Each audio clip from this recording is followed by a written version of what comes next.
नमस्कार, आप देख रहे हैं नेक्स्ट 9 न्यूज़ पॉलिटिकल बाइट में हूं आपके साथ दीपक गुप्ता। कांग्रेस महासचिव सचिन पायलट ने जनगणना के लिए जारी अधिसूचना में जातिगत गणना का उल्लेख नहीं होने तथा बजट आवंटन को लेकर मंगलवार को सवाल खड़े किए और आरोप लगाया कि जातीय जनगणना पर सरकार की नीयत साफ नहीं है।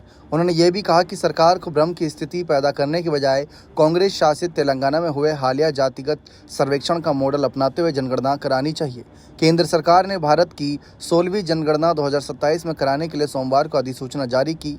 यह जनगणना 2011 में हुई पिछली जनगणना के 16 साल बाद होगी। केंद्रीय गृह मंत्रालय ने कहा कि 2027 की जनगणना में जातिगत गणना भी शामिल की जाएगी और कहा कि कुछ भ्रामक सूचनाएं फैलाई जा रही हैं कि कहीं ना कहीं बजट अधिसूचना में जाति जनगणना का कोई उल्लेख नहीं है।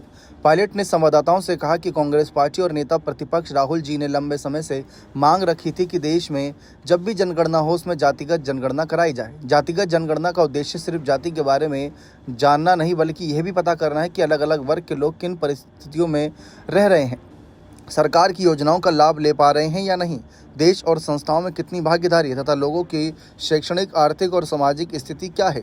उन्होंने दावा किया कि भाजपा और प्रधानमंत्री नरेंद्र मोदी ने अतीत में कई बार कहा है कि जातिगत जनगणना की मांग उठाने वाले लोग अर्बन नक्सल हैं तथा मोदी सरकार ने संसद में जवाब दिया है कि वे जातिगत जनगणना कराने के पक्ष में नहीं है।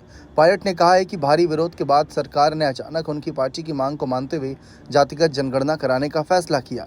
उन्होंने आरोप लगाया कि अब एक बार फिर से जातिगत जनगणना कराने की बात से पीछे हटने को लेकर हमें सरकार की नीयत पर शक है।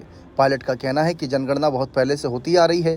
पहले की सरकारों ने एक्सपीरियंस और समझदारी से जनगणना करवाई है, लेकिन आप भाजपा सरकार की नीयत देखिए। जहां जनगणना कराने में 8-10 हज़ार करोड़ रुपए खर्च होते हैं, वहां सरकार ने 570 करोड़ रुपए बजट में आवंटित किए हैं। पायलट ने कहा कि सरकार लोगों के सामने कह रही है कि वह जातिगत जनगणना कराएगी, लेकिन औपचारिक अधिसूचना से ये बात गायब है। उन्होंने आरोप लगाया कि मोदी सरकार सिर्फ ध्यान भटकाने के लिए जातिगत जनगणना में देरी कर रही है। उन्होंने ये कहा कि वैसा ही कदम जैसे महिला आरक्षण के साथ किया गया। पायलट का कहना है कि हमारा कहना है कि सरकार को इस पर राजनीति बंद कर प्रभावी ढंग से काम करना चाहिए और राष्ट्रीय स्तर पर जातिगत जनगणना के लिए तेलंगाना मॉडल को अपनाना चाहिए। इसके अलावा सरकार को बजट आवंटन पर भी ध्यान देना चाहिए, क्योंकि जनगणना के लिए 570 करोड़ रुपए का बजट बहुत ही कम है। बने रहें चैनल के साथ। बहुत बहुत शुक्रिया।